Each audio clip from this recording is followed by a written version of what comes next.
earthy person. Jarthushtra is emphasizing the earth itself. He wants to convert this earth itself into heaven. He is not searching, heaven somewhere else.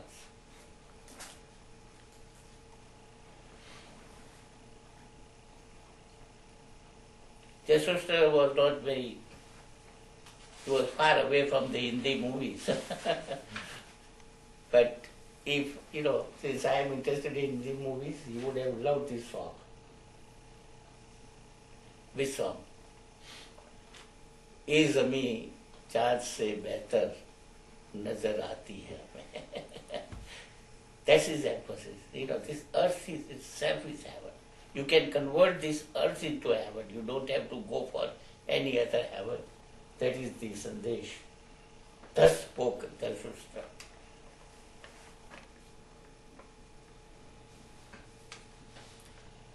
The next chapter that I have selected, and this is true of every Eastern enlightened being,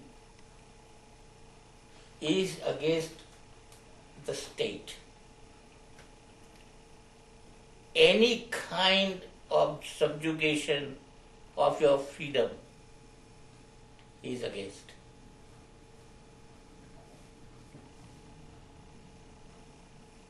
He believes that individuals themselves should be conscious enough to do the right thing. The morality should not be an imposed morality.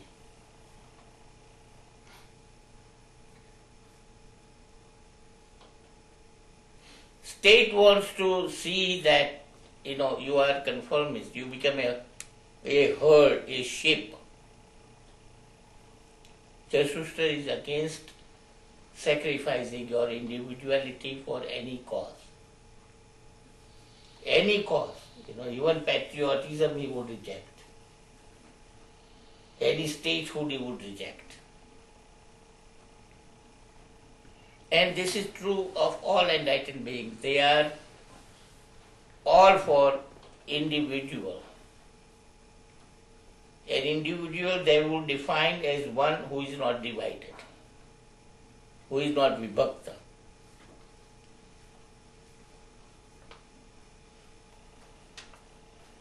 One significant aspect of Nietzsche and his Jarthushtra, very fascinating, is that he rejects the idea of Christ when he says that if somebody slaps on your one cheek, offer the other cheek. This is very interesting. Jarthushtra says that I disagree that completely, because when you offer the other cheek, you are making the other person subhuman. That person would rather wish that you slap him back. At least you consider him on a basis of equality, that he is as human as you are.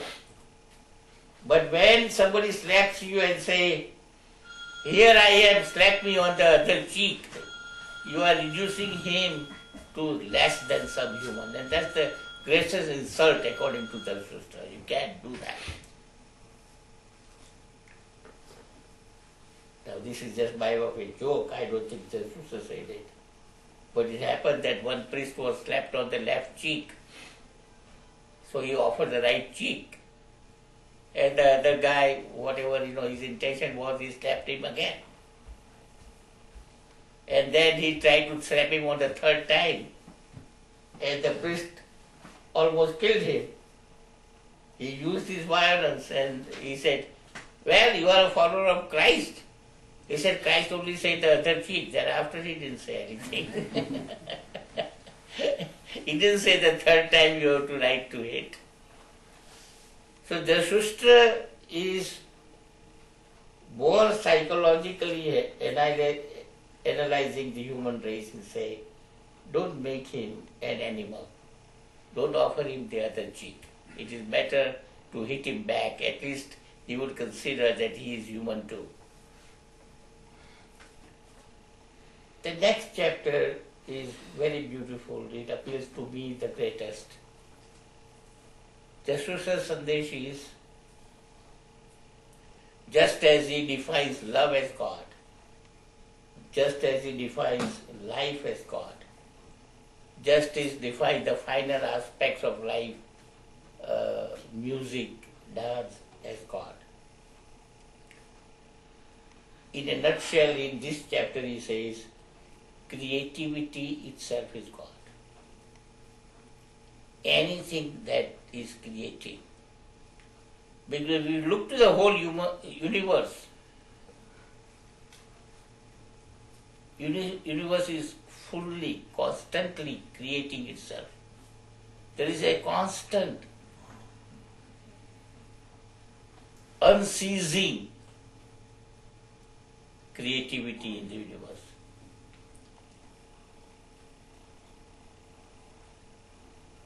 So Jarthushtra says anybody who is creative of any kind, you create music, you create poetry, you create dance, you create anything that you create.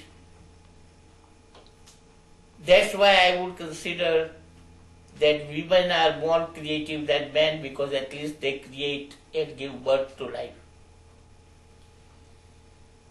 Anything that associated with creativity signifies godliness, according to Jarthushtra. He doesn't believe in God there. Creativity itself is God.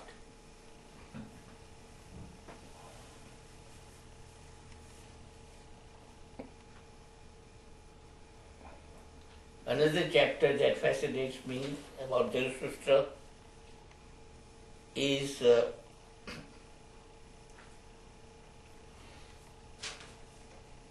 his definition of virtue. He has written the maximum Sandesh he has given is on virtue. He has 3 chapters on virtue. The central theme of his chapter on virtue is that all religions have said that you do virtue in order to get something else. You become virtuous and you will be given this. Virtue is associated with some kind of a reward. You become virtuous, you do right thing, and you will be rewarded by this, and that. Jarthushtra rejects that idea. Jarthushtra says virtue itself is its reward. Virtue is not means to an end. It is an end in itself.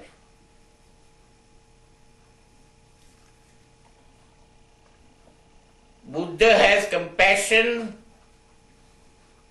Christ talks about love. Jarthushtra talks about love, which in itself is a reward. It is not to achieve anything else. Virtue is not something that you do to achieve something else.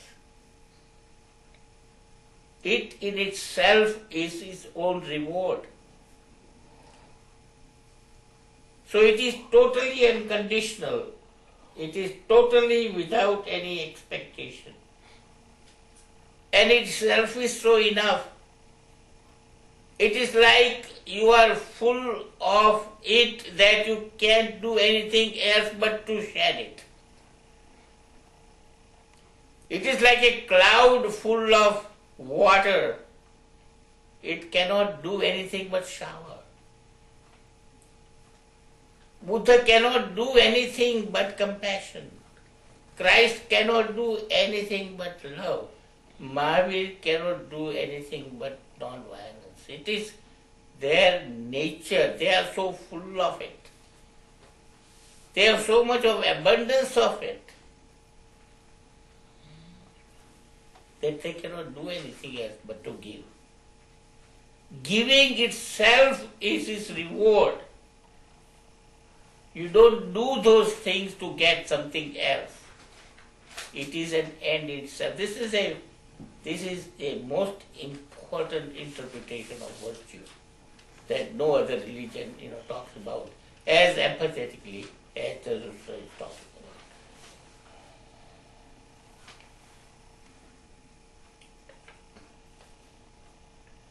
As I said, there are 25 other chapters, but you are at liberty to read. But in a nutshell, the most important sandesh after God is dead and man is free is his concept of this new man. And how would you define this new man? There is a whole chapter, and I would ask you to read that, because each line is so significant with meaning, so pregnant with meaning. But my understanding of it is this new man that Jarthushtra defines is a man free of all conditionings. All conditionings that civilization has imposed on you, he is free of all those conditionings. A new man that Jarthushtra is talking about is without any repressions, without any suppressions. He is totally free. Jarthushtra is talking about a man who is natural. He lives according to his swabhav. Even Lao Tzu would say he lives in his Tao, a natural life. This new man, according to Jarthushtra, will not have a social morality. This man will not be dictated by social norms or morality given to him by society. This new man, according to Jarthushtra, would follow the dictate of his own consciousness. He will not follow the artificial conscience that society has created in you. He will follow the dictates of his own consciousness, and out of that light, his own understanding of his full consciousness, he will do what is right. His concept of right and wrong would be individual depending upon his own consciousness, not dictated by the social norms or morality. This new man that Jarthushtra is thinking about will respect life in its totality. This new man that Jarthushtra is talking about will be a man who can dance, will be a man who can play flute. The new man that Jarthushtra is talking about will always have a flute which will be victorious over a cross.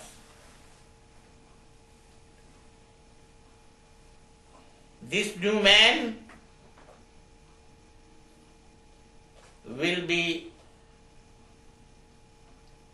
without fear of death. And that is also significant because Jarthushtra says that it is unfortunate that we never experience our own death. All our experiences of death is borrowed. We see other people die and then we surmise that we will be dead. But we have not individually experienced death, and Jarthushtra says that there is a way that you can experience your own death. says there are two ways. In total love, you die. Your ego disappears. In total love, you experience your own death, the death of your ego. And the second way of experiencing death is meditation. Those who go into deep meditation, they believe that even when you don't breathe, you exist. And once you have experience of that realization, then you are never afraid of that. So this new man, according to Jarthushtra, is one who has experienced his own death through meditation and overcomes the physical death. That's the kind of new man he is talking about. The new man that Jarthushtra is talking about, and this is very important, every other religion talks about selflessness. Selfishness, according to all other religions, is a vice. Jarthushtra says you cannot be selfless unless you know what your self is to begin with. Unless you realize yourself, you cannot become selfless. You don't know yourself. How you can be selfless? So first you know thyself, self-realization that Kulbhushan is talking about, Ramakrishna is talking about. You do that first before you become selfless. So Jarthushtra is saying that selfishness is a virtue. You start with selfishness. You realize yourself first. Before you love somebody else, you must love yourself. If you can't love yourself, how are you going to love others? Start with yourself first. Selfishness, according to him, is a virtue and it is a sign of the new man that he is talking about.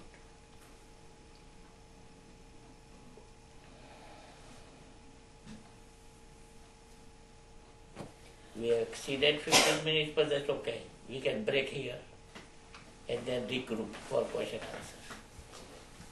But have some food. Give me 2 minutes. I want to warm up something. You need any help? No. Thanks, but hands are under control. Okay. Yeah. But Jews are even still much more in And they number, convert. much See, more the in Pars- number than Parsis. Right. Parsis don't convert. Parsis, Parsis are more akin to Jews in the sense that the contribution is tremendous. Okay, if you look to the community, okay. Considering the smaller community. Yeah, and then if you look to that, Baba and Tata, Tata, and, it's unbelievable. Their contribution is as good as Jewish community. You take Jewish community, Einstein, Freud. It's unbelievable compared to. So I don't know whether Parsis believe that, but Jewish believe that they are the chosen community. Not only that, but they are an ancient community. Correct. Right? Correct. So, but Parsis were a niche community. Correct. Right? Correct. So I think the comparison is slightly different. But you see, there is a slippery side to Parsis. The British preferred to do business with Parsis rather than Hindus or Muslims. Because Parsis, more or less, I don't know whether they understood, but like Mahavir, they don't want to disturb anyone. They don't want to create friction. They no. Mahavir, is unbelievable. Mahavir comes, from the funeral of his father, and his brother, he asked, now, father is gone. You are preventing me from going, away. Now the father is dead, So his brother says, what are you talking about? We are coming from funeral. And you are asking for living, so Mahavir keeps calm. He doesn't say a word, it is total non-disturbance Right. is the Parsi community. Because There's, greatest story that, when they come, they get, king says, well, our glass is full, when we can, and they put sugar in it. That is like sugar dissolving in the milk, we will be part of it. They have proven that. Yeah, They they have stood proven by that. Yeah. They are very peaceful people, no question about it. And their whole idea of this, fire is very symbolic. It's a perpetuation. For they always worship fire. Fire temple, right? Why? What is it Why? symbolic of? Huh? What is it symbolic of? The symbolic of is the greatest discovery that mankind has ever made. It's Compared to nuclear weapons and atomic, all that, wind and fire are the largest discoveries of mankind. And when they discovered fire, what they did? They didn't know. They didn't know language. They didn't know anything. But they started dancing around the fire. It was their joy. And then, in order to express their gratitude, they started giving gifts, all sacrifices to the fire. Okay? And the fire is symbolic because it shows your vertical journey. The jyot कभी नीचे नहीं जाएगी, हमेशा ऊपर ही रहेगी. So the fire is the symbol of realizing this upward movement in your consciousness. Fire is the greatest thing that mankind has discovered, and these people worship, fire because of that. Now, what was the basis for them giving the dead body to the vultures? Well, that their idea is that nothing, Should that be is wasted. created should be wasted. Yes. And that's the nature, that's the nature. Why to take away food, You had a question. Yeah. When we talk about Eastern religion and Western religion, we are generally talking about in a physical sense, right? That these countries, they belong to West and these countries belong to East. Now, this religion, it was born, so Jarthushtra was born in Iran. And so was Muhammad, okay? And Muhammad's religion is considered Western, okay? And Jarthushtra is considered Eastern, Why is it so? Why it is not attributed to West? That West also came up with this philosophy, which was similar to East. That is also a misconception, I'll admit. I whenever I say that, it is more in terms of what followers have misunderstood that. I would never say that Christ had a different realization than Buddha. I would never say that. I would never say that Moses had a different realization than Jarthushtra.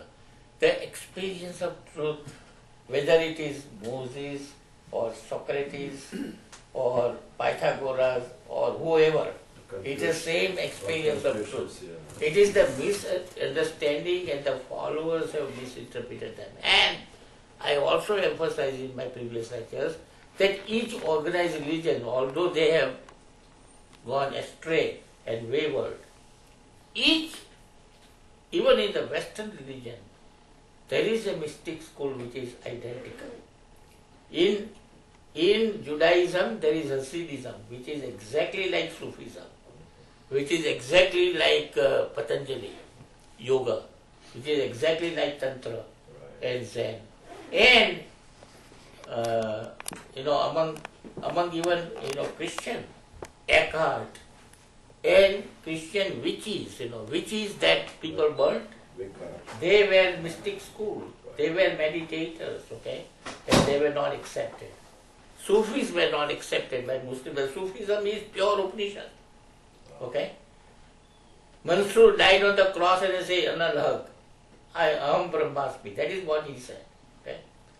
So Sufism under Islam, Hasidism under Judaism, and some part of the mystic school of Christianity, they all have in common with Tantra and Yoga, okay, and Mahavir and Buddha. So all mystic schools are the same. It is only the organized religion's misinterpretation of these. I don't see any difference except the difference of the language. And the difference of the language is because they were born in a different period. They were raised in a different environment.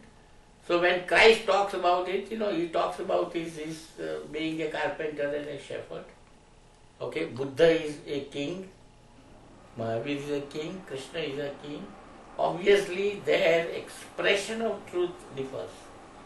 Okay, and they emphasize one aspect of that truth realization. Mahavir talks about non-violence. It is no different than Christ's love. Okay, or Buddha talks about compassion is no different than Mahavir's non-violence. They are the same expression coming out of the same truth. It can't be truth, can't be true. The experience of truth that all these people have experienced is the same. It is unfortunate that we are fighting over the semantics and we are fighting over the language. Okay? And the problem is, I told you, is that that experience is not describable. It's anirvachaniya. You cannot describe it in words, and they all have to do it, poor fellows. And they have all indicated frustrations. Then we can't say, वो कबीर कहता है ना कि गूंगे का गुड़ है. You know, how can he describe the sweetness of good? You know, he has nothing to say about it. You know, but these people are so compassionate that that's the only vehicle they have. So what we do, the followers do, is fight over this language, these symbols. And they have to use the symbol because what they have seen, we have not experienced. I give you the example. Somebody goes in the Mars and sees a flower, which has never been on earth. What would he do? तो यहाँ आके फिर कबीर कहता है को 1000 पंखड़ी का कमल मैंने देखा. Okay, I mean, he has to use a simile to make sense to you. तुमने कमल ही देखा है, वो फ्लावर तो देखा ही नहीं है. तो वो कबीर कहता है कि मैं यही कह सकता हूँ, तुम जाके देखा. इतना ही कबीर कहता है कि मैंने ये जो देखा वो तुम्हारे 1000 पंखड़ी का कमल है. वो कहता है कि 1000 सूर्य का प्रकाश मैंने देखा. What can he do? He has to use a language that you and I are familiar with, knowing full well that he doesn't describe what he saw, but he wants you to read. वो finger बता रहे हैं, तो हम finger पकड़ के बैठ रहे हैं.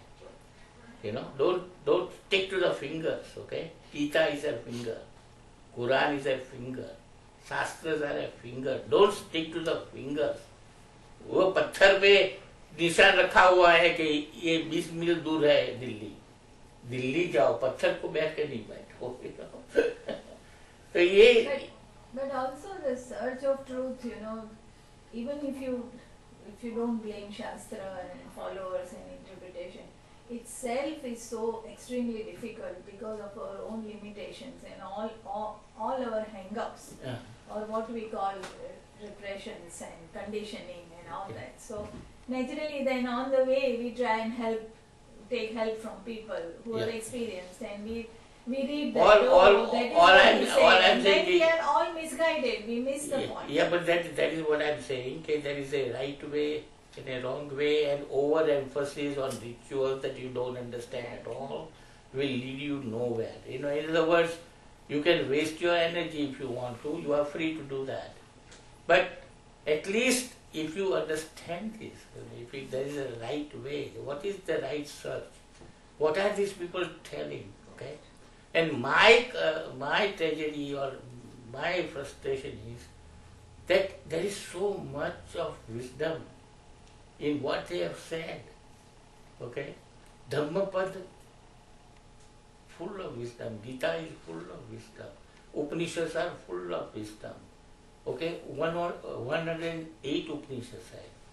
So ये organized religion, rather than teaching you do this and do that, take Mandukya Upanishad, take Katha Upanishad, take one Upanishad and say, this is what they are saying, this is what rishis have found out. And it is so mind-boggling. They have analyzed mind like no other.